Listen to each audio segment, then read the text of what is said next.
গল্পকথনে আপনাদের আমন্ত্রণ। পড়ছি হুমায়ুন আহমেদের সে আসে ধীরে। আজ থাকছে তৃতীয় পর্ব।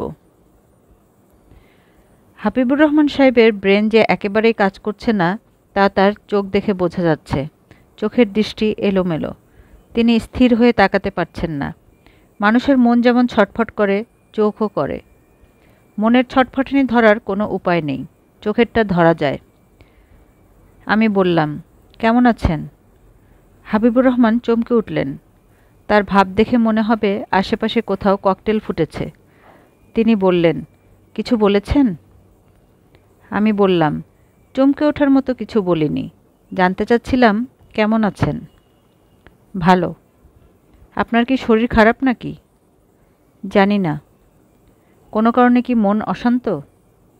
জি না, আমি ভালো আছি বলেই তিনি পুরোপুরি ঝিম মেরে গেলেন। এতক্ষণ তিনি চোখের দৃষ্টি স্থির করতে পারছিলেন না, এখন তার দৃষ্টি স্থির হয়ে গেল। তাকে এখন দেখাচ্ছে ধ্যানমগ্ন মানুষের মতো। আমি বললাম, রাশিদুল করিম নামের হারামজাদাটার সঙ্গে দেখা হয়েছিল? হাবিবুর রহমান হতভম্ব গলায় বললেন, কিভাবে বুঝলেন? আপনি থ মেরে গেছেন, সেখান থেকে অনুমান করছি। দুয়ে দুয়ে চার মিলাচ্ছি। হাবিবুর রহমান বললেন, কুত্তাটার সাহস দেখে অবাক হয়েছি। বাসায় চলে এসেছে আমার সঙ্গে দেখা করার জন্য। স্যুট টাই, মচমচা জুতা, সেন্ট মেখেছে, গা দিয়ে ভুরভুর করে গন্ধ বের হচ্ছিল। পাছায় লাথি দিয়ে বের করে দিতে চেয়েছিলাম। দিলেন না কেন? এখন তাই চিন্তা করছি, কেন দিলাম না। মানুষ কুকুরের গায়ে গরম মার ঢেলে দেয়, আমার উচিত ছিল কুকুরটার গায়ে গরম মার ঢেলে দেওয়া। আফসোস হচ্ছে কেন মার ঢেলে দিলাম না। ঘরে বোধহয় মার ছিল না। হাবিবুর রহমান অবাক হয়ে বললেন, ঠাট্টা করছেন? আমার এই অবস্থায় আপনি ঠাট্টা করতে পারছেন? আপনি এতটা হার্টলেস? আমি বললাম, আপনার কাছে এসেছিল কী জন্য? সে কি চায়? হাবিবুর রহমান থমথমে গলায় বললেন, মহৎ শাস্তি চায়, ফরিদার চিকিৎসার যাবতীয় খরচ দিতে চায়। ছোটটার সাহস কত! বলে কি প্রয়োজনে সিঙ্গাপুর ব্যাংকক নিয়ে যাবে। আরে কুত্তা, তোর সিঙ্গাপুর ব্যাংককে আমি পেশাব করে দেই। বলেছেন এই কথা? না, বলা উচিত ছিল। যা যা করা উচিত ছিল বা বলা উচিত ছিল তার কিছুই আমি করিনি। এখন রাগে আমার ইচ্ছে করছে নিজের হাতে নিজেই কামড়াই। গতকাল রাতে আমি এক ফোঁটা ঘুমাতে পারি নাই। 2টা ফ্রিজিয়াম খেয়েছি, তারপরে ঘুম আসে না। হিমু ভাই, আপনি শুনলে বিশ্বাস করবেন না, আমি উল্টা ওই কুত্তাটার সঙ্গে হাসি মুখে কথা বলেছি। চা বানিয়েও তো খাইয়েছেন। আপনাকে কে বলল? আমি অনুমান করছি। হ্যাঁ, কুত্তাটাকে চা বানিয়ে খাইয়েছি। কুত্তাটা আমার সামনে বসে চুকচুক করে চা খেয়েছে। শুধু চা নাকি চানাচুর টানাচুর কিছু ছিল? শুধু চা। চিকিৎসার ব্যাপারে কি বলেছেন? বলেছি আমি আমার যা সাধ্য করব, কারোর কোনো দান নেব না। এইটুকুই বলেছেন? আর কিছু বলেননি? না, এইটুকুই বলেছি। তবে শক্তভাবে বলেছি, আমার বলার মধ্যে কোনো ধানাই পানাই ছিল না। ভালো বলেছি না? অবশ্যই ভালো বলেছেন, তবে এই সঙ্গে আরও 2-1টা কথা যুক্ত করে দিলে ভালো হতো। কি কথা? আপনার বলা উচিত ছিল, এই কুত্তা, তুই খবরদার আমার স্ত্রীকে দেখতে যাবি না। আমার স্ত্রী তোর লাইলি না, আর তুইও মজনু না। তোকে যদি হাসপাতালের ত্রিসীমানায় দেখি তোর ঢ্যাং ভেঙে দেব, টান দিয়ে তো বাঁকা লেজ সোজা করে দেব। বাকি জীবন সোজা লেজ নিয়ে হাঁটবি, কুকুর সমাজে আর মুখ দেখাতে পারবি না। হাবিবুর রহমান আহত গলায় বললেন, হিমু ভাই, আমি তো হৃদয়হীন একজন মানুষ। আমার এমন অবস্থায় আপনি আমাকে নিয়ে ঠাট্টা করছেন? ঠাট্টা করছি কেন বলছেন? অবশ্যই ঠাট্টা করছেন। আপনি বলছেন টেনে লোজ সোজা করে দেবেন, সোজা লেজ নিয়ে সে কুকুর সমাজে মুখ দেখাতে পারবে না। এগুলো ঠাট্টার কথা না। আপনি আমার মনের অবস্থা বুঝতে পারছেন না। বুঝতে পারলে রসিকতা করতেন না। মনের অবস্থা কি খুবই খারাপ? আমি 4 পাতা ফ্রিজিয়াম কিনেছি, এক এক পাতায় 8টা করে, মোট 32টা ফ্রিজিয়াম। কাল রাতে ভেবেছিলাম সবগুলো খাবো। খেলেন না কেন? ইমরুল আমার সঙ্গে থাকে, সে ভোরবেলা জেগে উঠে দেখবে একটা মরা মানুষকে জড়িয়ে ধরে শুয়ে আছে, প্রচণ্ড ভয় পাবে, এই জন্য খাইনি। আমি সহজ ভঙ্গিতে বললাম, আজ রাতে যদি এ ধরনের পরিকল্পনা থাকে তাহলে আমি বরং ইমরুলকে নিয়ে যাই। হাবিবুর রহমান জবাব দিলেন না।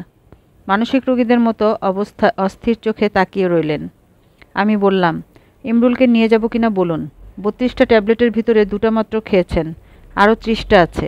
এই 30টায় কাজ হয়ে যাবার কথা। আপনি আমাকে ঘুমের ওষুধ খেতে বলছেন? কেন বলছেন? যাতে আমার মৃত্যুর পর ওই কুত্তাটা ফরিদাকে বিয়ে করে সুখে ঘর সংসার করতে পারে। সেই সম্ভাবনা যে একেবারেই নেই তা না। আপনার তো আপনার স্ত্রীর জন্য কোনো প্রেম নেই, ওই ভদ্রলোকের আছে। সবাই চায় প্রেমের জয় হোক। আমার স্ত্রীর প্রতি আমার কোনো প্রেম নেই? না। কি করে বুঝলেন? আমার কপালে লেখা আছে? কপালে লেখা থাকে না। প্রেম আছে কি নেই তার লেখা থাকে চোখে। আপনার 2টো চোখেই লেখা প্রেম নেই। আপনি কি চোখের ডাক্তার? চোখের ডাক্তার চোখের লেখা পড়তে পারে না। হাবিবুর রহমান ক্ষিপ্ত গলায় বললেন, আপনি মহাতালেবর। আপনি চোখের লেখা পড়তে পারেন। তা শিখেছি। অবশ্য চোখের লেখা যে পড়তে পারে না তার পক্ষেও বলা সম্ভব যে আপনার মধ্যে আপনার স্ত্রীর প্রতি কোনো প্রেম নেই। তাই? জি। প্রেম থাকলে আপনার একমাত্র চিন্তা থাকতো আপনার স্ত্রীর জীবন রক্ষা করা। তার চিকিৎসার টাকা কে দিল সেটা হতো তুচ্ছ ব্যাপার। রশিদ সাহেবের টাকা নিতে আপনার অহংকারে বাধছে। প্রেমিকের কোনো অহংকার থাকে না। যথেষ্ট বকবক করেছেন, দয়া করে মুখ বন্ধ করুন। জি আচ্ছা, মুখ বন্ধ করলাম। আমার সামনে বসে থাকবেন না, এই মুহূর্তে বের হয়ে যান। যাচ্ছি। Go to hell. মৃত্যুর পর চেষ্টা করে দেখব হেলে যেতে পারি কিনা।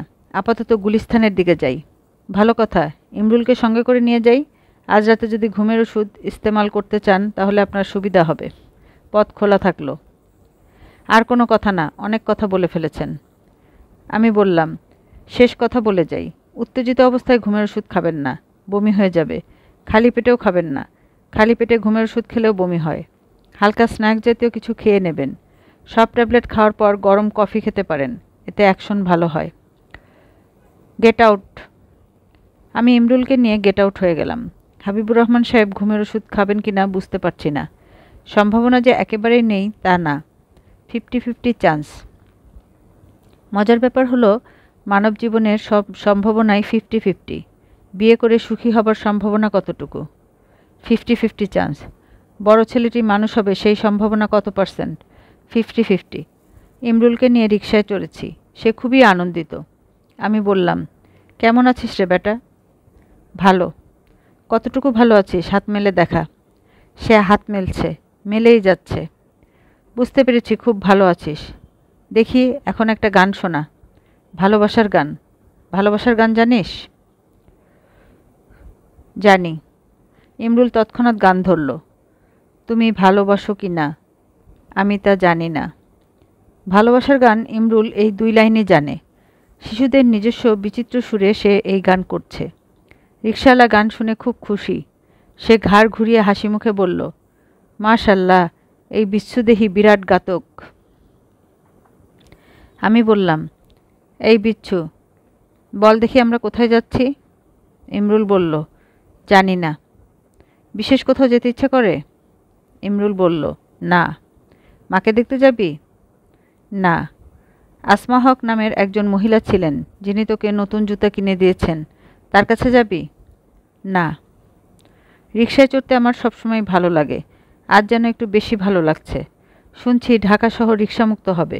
আমরা পুরোপুরি মেট্রোপলিটন সিটির যুগে প্রবেশ করব। শন শন করে গাড়ি চলবে, আধুনিক গতির যুগ। শন শন, ঝনঝন। উল্টোটা হলে কেমন হতো? কেউ যদি এমন ব্যবস্থা করতেন যেন এই শহরে কোনো গাড়ি না চলে, শুধু রিকশা এবং সাইকেল চলবে, কোনো গাড়ি থাকবে না। পৃথিবীর একমাত্র নগরী যেখানে কোনো গাড়ি নেই। রাস্তায় কুৎসিত হর্ন বাজবে না, জল তরঙ্গের মতো টুনটুন করে রিকশার ঘণ্টি বাজবে। নগরীতে কোনো কালো ধোঁয়া থাকবে না। পর্যটনের বিজ্ঞাপনে লেখা হবে, ঢাকা সিটি অফ রিকশা। প্রতিটি রিকশার পিছনে বাধ্যতামূলকভাবে চিত্রকর্ম থাকতে হবে, ভ্রাম্যমাণ চিত্রশালা। আমরা পেন্টিং দেখতে দেখতে রিকশায় চড়ে ঘুরব। মন্ত্রীদের জন্য থাকবে ফ্ল্যাগ বসানো রিকশা। প্রধানমন্ত্রী রিকশায় করেই যাবেন। তার আগে পিছনে থাকবে সাইকেল আরোহী নিরাপত্তি কর্মীরা। রিকশার কারণে গতির দিক দিয়ে আমরা পিছিয়ে যাব। সব দিক দিয়েই তো পিছিয়ে পড়ছি, গতির দিক দিয়ে পিছিয়ে পড়লে ক্ষতি কী? ইমরুল বলল, পিপি করব। আমাদের রিকশা রাস্তার মাঝামাঝিতে, জামে জট খেয়ে গেছে। জট খুলবে এমন সম্ভাবনা নেই। বাধ্য হয়ে ইমরুলকে রিকশার পাটাতনে দাঁড় করিয়ে প্যান্টের জিপার খুলে দিলাম। সে মহানন্দে তার কর্ম করছে। আশপাশের সবাই মজা পাচ্ছে, কৌতূহলী হয়ে দেখছে। একজন আবার গাড়ির কাঁচ নামিয়ে ফট করে ক্যামেরা দিয়ে ছবি তুলল।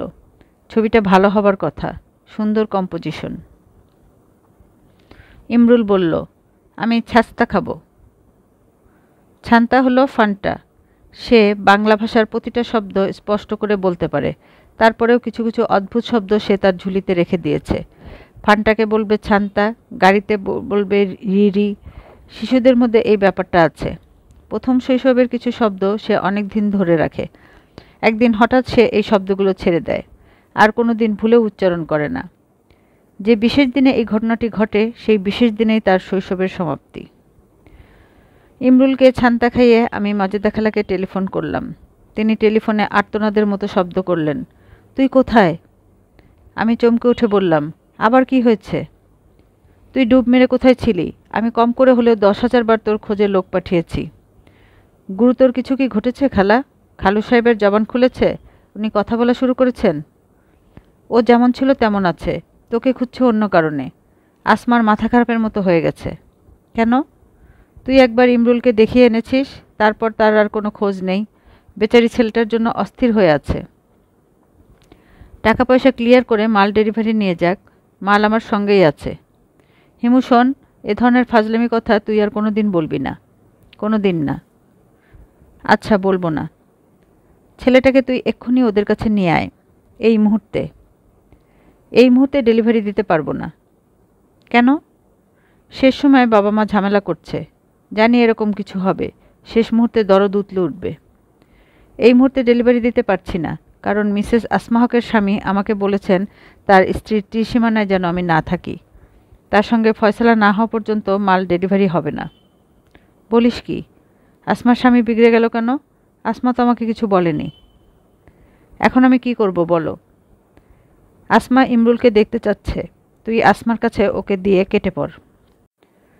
ঠিক আছে, তাই করছি। তুমি খালু সাহেবের ব্যাপারে কি করলে? ভিসা নিয়ে কি যেন ঝামেলা হচ্ছে, ভিসা পেলেই চলে যাব। জবান এখনও বন্ধ? হ্যাঁ। মহিলা পীরের চিকিৎসাটা করবা না? মহিলা পীরের কোন চিকিৎসা? বলেছিলাম না তোমাকে, প্রচণ্ড আধ্যাত্মিক ক্ষমতা সঞ্চয় করা পীরনি। সবাই যাকে মামা ডাকে, ওনার পায়ে পড়লেই। ভুলে যা, তোর খালু যাবে মামা ডাকতে। খালু সাহেবের তো জমারই বন্ধ। আমি ওনার হয়ে মামা ডাকবো, ওনার হাজব্যান্ডকে ডাকবো মামি। তার হাজব্যান্ডকে মামি ডাকতে হয়? মহিলাকে যখন মামা ডাকতে হয়, পুরুষকে মামি ডাকতে হবে, সেটাই তো স্বাভাবিক। খামাখা বকবক করবি না। সকালবেলা বকবকানি শুনতে ভালো লাগে না। টেলিফোন রেখে দেব? না, রেখে দিবি না। কানে ঝুলিয়ে বসে থাক, গাধা কোথাকার। টেলিফোন রেখে এক্ষুনি ওই ছেলেকে আসমার কাছে পৌঁছে দিয়ে আমার এখানে আয়। আচ্ছা, আসবো। আমার বাড়িতে এখন নতুন নিয়ম, বাসায় ঢুকে কোনো কথা বলতে পারবি না, ফিসফিস করেও না। কেন? তোর খালু কথা বলতে পারে না তো, এজন্য কাউকে কথা বলতে শুনলে রেগে যায়, ভয়ঙ্কর রাগে। এজন্যই বাড়িতে কথা বলা বন্ধ। ভালো যন্ত্রণা তো? মহা যন্ত্রণা। এই যে তোর সঙ্গে কথা বলছি, কর্ডলেস নিয়ে বারান্দায় চলে এসেছি, কথাও বলছি ফিসফিস করে। বুঝলি হিমু, মাসখানেক এই অবস্থা চললে দেখবি আমিও কথা বলা ভুলে গেছি। ইশারা ইঙ্গিতে কাজ করছি। খুবই খারাপ অবস্থায় আছি রে হিমু। এই বিষয় নিয়ে তুমি চিন্তা করবে না। আমি ভুজুং ভাজুং দিয়ে খালু সাহেবকে চিকিৎসা করিয়ে আনবো, মামা চিকিৎসা। তুই কখন আসবি? 2-1 দিনের মধ্যে চলে আসবো। 2-1 দিন না, এক্ষুনি আয়। দেখি, কোনো দেখা দেখি না, লাফ দিয়ে কোনো বেবি ট্যাক্সিতে উঠে পড়। আমি খালার কথা মতোই কাজ করলাম। ইমরুলকে মিসেস আসমা হকের দরবারে পৌঁছে দিয়ে লাফ দিয়ে একটা বেবি ট্যাক্সিতে উঠে পড়লাম। তবে আমার গন্তব্য খালু সাহেবের বাড়ি না, হাসপাতাল। ফরিদা কি করছে না করছে এই খোঁজ নেয়া। হাসপাতালে কি ড্রামা হচ্ছে কে জানে। থানা এবং হাসপাতাল মানব জীবনের সবচেয়ে বড় ড্রামাগুলি হয়। দর্শক হিসেবে অসাধারণ নাটক দেখতে হলে এই 2 জায়গায় হঠাৎ হঠাৎ উপস্থিত হতে হয়। চমৎকার কিছু দৃশ্য হলো মনে মনে হাততালি দিয়ে ফিরে চলে আসা, আবার নাটক দেখতে ইচ্ছা হলে আবার চলে যাওয়া। আমার বাবা তার মহাপুরুষবাণ্য শিক্ষা প্রণালীতে পরিষ্কার করে লিখেছেন, মৃত্যু পথযাত্রী কখনো দেখিয়াছ? কখনো কি তাহার শয্যাপার্শ্বে রাত্রি যাপন করিয়াছ? কখনো কি দেখিয়াছ কীরূপে ছটফট করিতে করিতে জীবনের রীতি হয়? জীবনের প্রতি মানুষের কি বিপুল তৃষ্ণা, আর কিছুই চাই না, শুধু বাঁচিবার জন্যই বাঁচিতে চাই। বাবা হিমালয়, তুমি অবশ্যই তোমার জীবনের কিছু সময় মৃত্যু পথযাত্রীদের সাথে আলাদা করিয়া রাখিবে, তাহাদের শয্যাপার্শ্বে রাত্রি যাপন করিবে। যে হাহাকার নিয়া তাহারা যাত্রা করিতেছে সেই হাহাকার অনুভব করার চেষ্টা করিবে। বাবা সামান্য ভুল করেছেন। তিনি ভুলে গেছেন সব মানুষই মৃত্যু পথযাত্রী। যে শিশুটি হেসে খেলে ছুটে বেড়াচ্ছে সেও মৃত্যু পথযাত্রী। তার চোখের দিকে তাকালেও জীবনের প্রতি মানুষের বিপুল তৃষ্ণার খবর পাওয়া যায়। এই খবর জানার জন্য হাসপাতালে বসে থাকার প্রয়োজন নেই। ফরিদার বিছানার পাশে সোনালি চশমা পরা যে যুবকটি বসে আছে তার নামই বোধহয় রাশেদুল করিম। সাদা ফুল প্যান্টের সঙ্গে আকাশি নীল রঙের হাওয়াই শার্ট পরেছে বলেই পোশাকটা ইউনিফর্মের মতো লাগছে। মনে হচ্ছে ক্যাডেট কলেজের ছাত্র। শুধু চেহারা দেখে প্রেমে পড়ার বিধান থাকলে সব মেয়েই এই ছেলের প্রেমে পড়ত। তারা দুজন মনে হয় মজার কোনো কথা বলছিল। দুজনের মুখই হাসি হাসি। আমাকে দেখে রাশেদুল করিমের মুখের হাসি বন্ধ হয়ে গেল। ফরিদা কিন্তু হাসতেই থাকলো। মেয়েদের এই ব্যাপারটা আছে, কোনো রসিকতা তাদের মনে ধরে গেলে তারা অনেকক্ষণ ধরে হাসে। রাশেদুল করিম চেয়ার ছেড়ে উঠে দাঁড়ালেন। দীর্ঘদিনের পরিচিত মানুষের মতো বললেন, হিমু ভাই কেমন আছেন? বলেই হ্যান্ডশেকের জন্য হাত বাড়ালেন। আমি এখন মজার একটা খেলা খেলতে পারি। রাশেদুল করিমের হাত অগ্রাহ্য করে তাকে খুবই বিব্রত অবস্থায় ফেলতে পারি। বিব্রত অবস্থায় সে কী করে এটাই তার আসল চরিত্র। আমি রাশেদুল করিমের দিকে তাকালাম, তার বাড়িয়ে দেয়া হাতের দিকে তাকালাম। নিজে হাত বাড়ালাম না। ভদ্রলোক হাত নামিয়ে নিলেন এবং হেসে ফেললেন। আবারও বললেন, হিমু ভাই কেমন আছেন? ভালো। আপনার কথা এত শুনেছি যে আপনাকে না দেখে যদি আপনার ছায়া দেখতাম তাহলেও বলে ফেলতে পারতাম এই ছায়া হিমু সাহেবের। ছায়া দেখে চিনতে পারতেন না। সব মানুষ আলাদা, কিন্তু তাদের ছায়া একরকম। এটা কি কোনো ফিলোসফির কথা? অতি জটিল ফিলোসফির কথা। অবসর সময়ে এই ফিলোসফি নিয়ে চিন্তা করবেন, কিছু না কিছু পেয়ে যাবেন। ফরিদার মাথায় এখনও বোধহয় রসিকতাটা ঘুরপাক খাচ্ছে। সে হেসেই যাচ্ছে। আমি তার দিকে তাকাতেই সে মুখে শাড়ির আঁচল চাপা দিয়ে হাসি সামলাবার চেষ্টা করল। হিমু ভাই, আপনি কি দয়া করে ফরিদাকে একটু বুঝাবেন? আমি নিশ্চিত সে আপনার কথা শুনবে। কোন বিষয়ে বুঝাতে হবে? চিকিৎসার জন্য আমি তাকে দেশের বাইরে নিয়ে যেতে চাই। সে যাবে না। হিমু ভাই প্লিজ, আপনি তাকে রাজি করিয়ে দিন। যদি আপনি এটা করে দিতে পারেন তাহলে বাকি জীবন আমি আপনার মতো হলুদ পাঞ্জাবি পরে কাটাবো। পায়ে জুতো স্যান্ডেল কিছুই থাকবে না। Please please. ফরিদা আমাদের কথা শুনছে, কিন্তু তার মুখের হাসি যাচ্ছে না। আমি তার বিছানার কাছে এসে দাঁড়ালাম। ফরিদা বলল, হিমু ভাই, গত রাতে আমি আপনাকে স্বপ্নে দেখেছি। স্বপ্নটা কি? স্বপ্নটা কি আমি বলবো, তার আগে চেয়ারটা আপনি বসুন। আসল কথাটা মন দিয়ে শুনুন। আসল কথাটা কি? ফরিদার সঙ্গে সঙ্গে গম্ভীর হয়ে গিয়ে বলল, আমি অন্যের টাকায় চিকিৎসা করাবো না। ইমরুলের বাবা মনে কষ্ট পাবে। এই কষ্ট আমি তাকে দেব না। তুমি মরে গেলে ইমরুলের বাবা কষ্ট পাবে না? পাবে। দুটা কষ্ট দুরকম। রাশেদুল করিম সাহেবের টাকায় তুমি চিকিৎসা করাবে না? না। তোমার মৃত্যুর মাস 6 মধ্যে ইমরুলের বাবা আরেকটা বিয়ে করবে। তারপরেও না?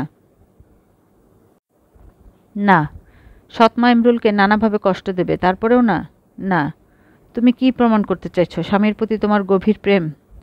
আমি কোনো কিছু প্রমাণ করতে চাইছি না। আমি ইমরুলের বাবার মনে কষ্ট দিতে চাচ্ছি না। ঠিক আছে, মামলা ডিসমিস। আমি রাশেদুল করিমের সাহেবের দিকে তাকালাম। বেচারার মুখ শুকনো হয়ে গেছে। ঘরে আমি এবং ফরিদা। রাশেদুল করিম চলে গিয়েছে। ফরিদার মুখে আগের কাঠিন্য নেই।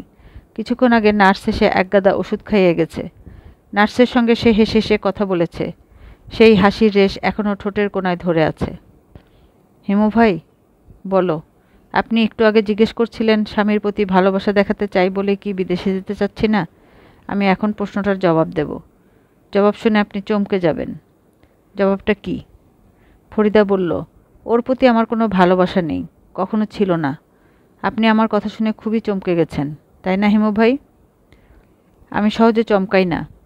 তারপরেও আপনি চমকে গেছেন। আমি আপনার মুখ দেখে বুঝতে পারছি। হিমু ভাই শুনুন, যাকে একটু আগে আপনি দেখেছেন, কিশোরী বয়সে তার প্রেমে পড়েছিলাম। মেয়েরা যে কত আবেগ নিয়ে ভালোবাসতে পারে তা আপনারা পুরুষরা কখনো বুঝতে পারবেন না। পুরুষরা ভালোবাসতে পারে না? না, আর পারলেও তার মাত্রা অনেক নিচে। পুরুষের হচ্ছে ভালোবাসা ভালোবাসা খেলা, মেয়েদের ব্যাপার অন্যরকম।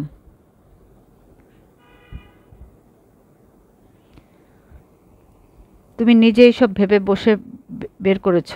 জি, আমার তো শুধু শুয়ে থাকা, হাসপাতালে বিছানায় দিনের পর দিন রাতের পর রাত শুয়ে শুয়ে আমি শুধু ভাবি, ভেবে ভেবে অনেক কিছু বের করে ফেলেছি।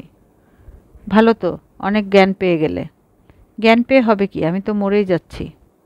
আইনস্টাইনও অনেক জ্ঞান পেয়েছিলেন, তিনিও কিন্তু তার জ্ঞান নিয়ে মরে গেছেন। হেমু ভাই প্লিজ, আপনার সঙ্গে তর্ক করতে চাচ্ছি না। একসময় আমি তর্ক করতে খুব ভালোবাসতাম, এখন তর্ক করতে ভালো লাগে না। কেউ তর্ক করতে এলে আগে ভাগে হার মেনে নেই, শুরুতেই বলে দেই তালগাছ আমার না, তালগাছ তোমার, এখন তর্ক বন্ধ করো। তোমার সঙ্গে হাসপাতালে নিশ্চয়ই কেউ তর্ক করতে আসে না? আসবে না কেন, আসে। আপনিও তো কিছুক্ষণ তর্ক করেছেন, করেননি? আমার বেলায় তুমি কিন্তু বলনি যে তালগাছ আপনার। প্লিজ হিমু ভাই চুপ করুন তো। চুপ করলাম। আমি কি চলে যাব? না, আপনি চলে যাবেন না। আমার ব্যাপারটা আমি আপনাকে বলবো। আমি তো মরেই যাচ্ছি, মরার আগে গোপন কথাটা কাউকে বলতে ইচ্ছা করছে। লাভ কি? জানি না লাভ কি, আমার বলতে ইচ্ছা করছে, আমি বলবো। বেশ বলো।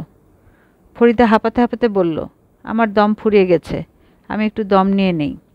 আমি চোখ বন্ধ করে কিছুক্ষণ শুয়ে থাকবো, আপনি কিন্তু চলে যাবেন না। আমি চলে যাব না। ফরিদা চোখ বন্ধ করল এবং প্রায় সঙ্গে সঙ্গে ঘুমিয়ে পড়ল। আমি বসে আছি তার পাশে, তাকিয়ে আছে একটি ঘুমন্ত মেয়ের মুখের দিকে। দেখেই মনে হচ্ছে ফরিদা শান্তিতে ঘুমোচ্ছে। জীবনানন্দ দাশের লাশকাটা ঘরের ঘুম। এই ঘুম চেয়েছিল বুঝি। রক্তফেনা মাখা মুখে মরকের ইঁদুরের মতো ঘাড় গুজি, আধার ঘুজির বুকে ঘুমায় এবার, কোনো দিন জাগিবে না আর। ফরিদা টানা 2 ঘন্টা ঘুমোলো। সময়টা আন্দাজ করে বলছি, আমার হাতে ঘড়ি নেই, হাসপাতালের এই কেবিনেও ঘড়ি নেই। 2 ঘন্টা আমি চুপচাপ বসে রইলাম। ঘুমের মধ্যে মানুষ নড়াচড়া করে, এপাশ ওপাশ করে, চোখের পাতা কখনো দ্রুত কাঁপে, কখনো অল্প কাঁপে। ফরিদার বেলায় সেরকম কিছুই হলো না। তার নিঃশ্বাসের শব্দ হলো না, চোখের পাতাও কাঁপল না। একসময় জেগে উঠে বিড়বিড় করে বলল, পানি খাবো। আমি পানি খাওয়ালাম। তার দিকে তাকিয়ে নরম গলায় বললাম, ঘুম ভালো হয়েছে? ফরিদা বলল, হ্যাঁ। ঘুমের মধ্যে কোনো স্বপ্ন দেখেছ? না। আমি কতক্ষণ ঘুমিয়েছি? 2 ঘন্টার মতো। ছি ছি, আপনি 2 ঘন্টা বসেছিলেন? আমার খুবই লজ্জা লাগছে। চলে গেলেন না কেন? তুমি বসে থাকতে বলেছ। Thank you.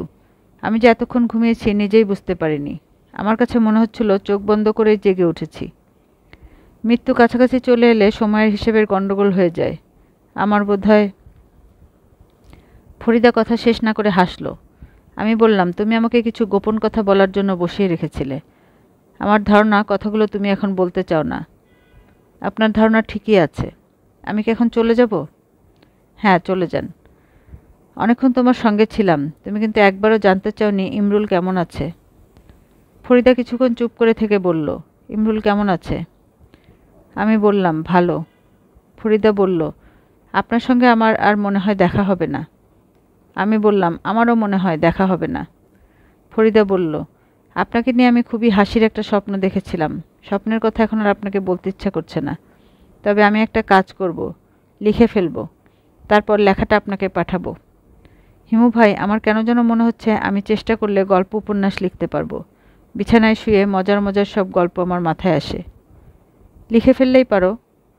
লজ্জা লাগে বলে লিখতে পারছি না। লজ্জা লাগে কেন? বুঝতে পারছি না। আচ্ছা ঠিক আছে, লজ্জা লাগুক বা না লাগুক, আমি একটা গল্প লিখে ফেলব। বিস্ময়কর ঘটনা শেষ পর্যন্ত ঘটেছে। খালু সাহেবকে নিয়ে আমি মহিলা পীরের উদ্দেশ্যে রওনা হয়েছি। মাজেদা খালা সঙ্গে যেতে চেয়েছিলেন। খালু সাহেব তার দিকে তাকিয়ে ধমক দিলেন। ধমক দিলেন বাক্যটা ঠিক হলো না। তিনি ধমক দেওয়ার মতো মুখে বিকট ভঙ্গি করলেন। মুখ দিয়ে কোনো আওয়াজ বের হলো না। এতেই মাঝে দেখালা ঘাবড়ে গেলেন। আমাকে আড়ালে ডেকে নিয়ে বললেন, ঝামেলা তুই নিয়ে যা। যাত্রাপথ দীর্ঘ। প্রথমে আমরা খালু সাহেবের গাড়িতে করে বাদামতলী ঘাট পর্যন্ত গেলাম।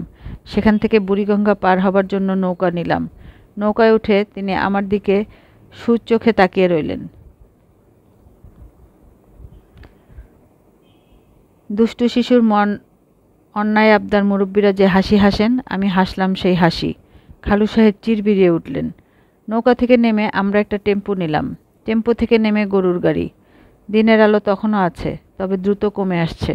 খালু সাহেব অস্থির হয়ে উঠলেন। তার ভাবভঙ্গি এরকম যে যে কোনো মুহূর্তে তিনি গরুর গাড়ি থেকে নেমে পড়বেন। তিনি আবারও পকেট থেকে ডায়েরি বের করে লিখলেন, আর কত দূর। আমি আগের চেয়েও মধুর ভঙ্গিতে হাসলাম। মধুরতম হাসি খালু সাহেবের গায়ে মনে হলো পেট্রোল দিয়ে আগুন ধরিয়ে দিল। আমি বললাম, খালু সাহেব এত অস্থির হচ্ছেন কেন? দৃশ্য দেখুন, কি সুন্দর দৃশ্য। বাংলার গ্রাম, পল্লীবধূ কলসি কাঁখে নদীতে পানি আনতে যাচ্ছে, গরু অলস ভঙ্গিতে শুয়ে জাবর কাটছে, আকাশে দিনের শেষের কন্যা সুন্দর আলো ঝলমল করছে। ওই কবিতাটা কি আপনার মনে আছে খালু সাহেব? তুমি যাবে ভাই, যাবে মোর সাথে আমাদের ছোট গায়ে? খালু সাহেব ঘোত করে এমন এক শব্দ করলেন যে গরুর গাড়ির গাড়োয়ান চমকে উঠে বলল, ওনার ঘটনাটা কি? ঘটনা ব্যাখ্যা করলাম না, তবে আমি চুপ করে গেলাম। খালু সাহেবকে আর ঘাটানো ঠিক হবে না, যে কোনো সময় দুর্ঘটনা ঘটে যাবে। আমরা গরুর গাড়ি থেকে নামলাম সন্ধ্যা মিলবার পর। এখন হাঁটা পথ, ক্ষেতের আল বেয়ে হাঁটা। খালু সাহেবের ইটালিয়ান জুতা কাদা পানিতে মাখামাখি হয়ে গেছে। পীর মামার বাড়িতে আমরা পৌঁছলাম রাত 8টার দিকে। পীর মামা তখন মাত্র এশার নামাজ আদায় করে হুজুরখানায় বসেছেন। নানান বয়সের নারী পুরুষ তাকে ঘিরে বসে আছে। পীর মামা আমাকে দেখে কঙ্কে নামলেন। টকটকে লাল চোখে কিছুক্ষণ আমাকে দেখে অতি মিষ্ট গলায় বললেন, কেমন আছিস রেহিমু? মামার শরীর মাঝারি সাইজের, হাতির মতো, কিন্তু গলার স্বর অতি মধুর। আমি বিনীত গলায় বললাম, ভালো আছি। রুগী নিয়ে এসেছিস? জি। তোর জানি কি হয়? খালু হয়। এর দেখে আদব লেহাজ কিছুই নাই। আমারে সালাম আলাইকুম দিল না, কদম বুসিও করল না। মামা মাফ করে দেন, রুগী মানুষ। জবান বন্ধ? জি। মামা আবারও কলকে হাতে নিয়ে কয়েকটা টান দিয়ে দার্শনিকদের মতো গলায় বললেন, জবান বন্ধ থাকাই ভালো, জগতের বেশিরভাগ পাপ কাজ জবানের কারণে হয়। আমি বললাম, মামা আশা নিয়ে শহর থেকে এসেছি, জবান ঠিক করে দেন। মামা বললেন, আমি জবান ঠিক করার মালিক না, জবান ঠিক করার মালিক আল্লাহ পাক। যাই হোক, এসেছিস যখন চেষ্টা করে দেখি। ওরে তোরা রুগীরে শক্ত করে খুঁটির সাথে বেঁধে ফেল, হাত পা যেন নাড়াইতে না পারে। ওনার কথা শেষ হওয়ার আগেই মামার লোকজন অতি দ্রুত খালু সাহেবের হাত পা বেঁধে খুঁটির সঙ্গে লটকে দিল। উনি ভয়ে চুপসে গেলেন, তেমন কোনো বাধা দিলেন না। এ ধরনের কোনো ঘটনার জন্য তিনি প্রস্তুত ছিলেন না। খালু সাহেব এতই ঘাবড়ে গেছেন যে আমার দিকেও তাকাচ্ছেন না। তিনি এক দৃষ্টিতে পীর মামার দিকে তাকিয়ে আছেন। পীর মামা বললেন, এখন এক কাজ কর, পাটকাঠির মাথায় বন্ধ লোকের মুখে ঢুকে দে, ইনশাল্লাহ জবান ফুটবে। এক লোক দৌড়ে এলো পাটকাঠি নিয়ে। উপস্থিত ভক্তবৃন্দের মধ্যে আনন্দের নাড়াচাড়া দেখা গেল। খালু সাহেবের চোখ দেখে মনে হচ্ছে যে কোনো মুহূর্তে অক্ষিকোটর থেকে চোখ বের হয়ে আসবে। পীর মামা হাত উঁচু করে উত্তেজনা কিছুটা কমালেন, মিষ্টি গলায় বললেন, এই ওর মাথাটা কামায় দে। মাথা কামানো কোনো চিকিৎসা না, আমার সঙ্গে বেয়াদবি করছে বলে শাস্তি। আমারে সালাম আলাইকুম দেয় নাই। মামার কথা অক্ষরে অক্ষরে পালিত হলো। ওয়ান টাইম রেজারে মাথা মুন্ডিত হলো। খালু সাহেবকে এখন দেখাচ্ছে বৌদ্ধ ভিক্ষুদের মতো। চেহারার মধ্যে কোনো যেন মায়া মায়া ভাব চলে এসেছে। পীর মামা খালু সাহেবের দিকে তাকিয়ে অতি মধুর গলায় বললেন, বাবা গো, পাটকাঠির মধ্যে যতটুকু আছে মুখ বন্ধ করে রাখবা না, কেমন? মামার কথা শোনো। পাটকাঠি এসেছে। মামার মতোই অত্যন্ত বলশালী এক লোক সেই পাটকাঠি নিয়ে এগিয়ে আসছে। সেই কাঠির মুখ ভিতরে ঢুকানোর আগেই খালু সাহেব স্পষ্ট গলায় বললেন, খাবো না। চারদিকে আনন্দের হুল্লোড় উঠল, ফুটেছে, জবান ফুটেছে, আল্লাহ আকবার, আল্লাহ আকবার। আমি খালু সাহেবকে নিয়ে ফিরছি। বুড়িগঙ্গায় নৌকায় ওঠা পর্যন্ত তিনি কোনো কথা বললেন না। আমার ধারণা হলো আবারও বোধহয় জবান বন্ধ হয়ে গেছে। নৌকায় ওঠার পর তিনি কথা বললেন, শান্ত গলায় বললেন, হিমু, তুমি কি আমাকে একটা সত্যি কথা বলবে? আমি বললাম, জি খালু সাহেব বলবো। খালু সাহেব বললেন, আমার ধারণা যে চিকিৎসা পদ্ধতির মাধ্যমে পীর মামা আমাকে আরোগ্য করলেন সেই চিকিৎসা পদ্ধতি ওনার মাথায় আসেনি, তুমি তাকে শিখিয়ে দিয়েছ। আমি ঠিক ধরেছি না? জি, ঠিক ধরেছেন। হিমু শোনো, আমার বাড়িতে একটা লাইসেন্স করা পিস্তল আছে। তোমাকে আর যদি কোনো দিন আমার বাড়িতে দেখি, পিস্তল দিয়ে গুলি করে মেরে ফেলবো। আমার ফাঁসি হোক, যাবজ্জীবন হোক, কিছু যায় আসে না। মনে থাকবে হিমু? জি, মনে থাকবে। আমি কথা বলতে পারছি। I am happy about that. Thank you. কিন্তু আমার বাড়িতে তোমাকে দেখলে অবশ্যই আমি তোমাকে গুলি করব। বুড়িগঙ্গার উপরে তোমার সঙ্গে দেখাই যেন আমার শেষ দেখা হয়। জি আচ্ছা। খালু সাহেব অন্যদিকে মুখ ফিরিয়ে রাতে বুড়িগঙ্গার শোভা দেখতে লাগলেন। রাতের বুড়িগঙ্গা সত্যিই অপূর্ণ। হিমু, জি? ধরো আমি যদি কথা না বলতাম, তাহলে ওই বদ মেয়ে কি আমার মুখে কাঠিটা দিয়ে দিত? মনে হয় দিত। শেষ মুহূর্তে তুমি আটকাতে না? ইচ্ছা থাকলেও আটকানো যেত না। সব সাইকোলজি কাজ করছিল। যেখানে মব সাইকোলজি কাজ করে সেখানে চুপ করে থাকতে হয়। হিমু, জি? যে চিকিৎসা পদ্ধতির মাধ্যমে আমি আরোগ্য লাভ করেছি, আশা করি এই চিকিৎসা পদ্ধতি দিয়ে তুমি কারো সঙ্গে কথা বলবে না। আমি বলবো না। হিমু, জি? তোমাকে ক্ষমা করার চেষ্টা করছি, কিন্তু পারছি না। খালু সাহেব, আমাকে ক্ষমা করার চেষ্টা করতে হবে না। ক্ষমা করলেই আমি লাই পেয়ে যাব। আরও বড় কোনো অপরাধ করে ফেলব। কথা ভুল বলনি। আচ্ছা হিমু শোনো, আমার গলার স্বর কি আগের মতোই আছে? সামান্য পরিবর্তন হয়েছে। আপনার গলার স্বর আগের চেয়ে মধুর হয়েছে। খালু সাহেব বিড়বিড় করে বললেন, আমার নিজেরও তাই ধারণা। তিনি নৌকার গলুয়ে বসে আছেন। নদীর ঘোলা পানির দিকে তাকিয়ে হয়তো পানিতে নিজের ছায়া দেখছেন। মানুষ চলমান জলে নিজের ছবি দেখতে খুব পছন্দ করে।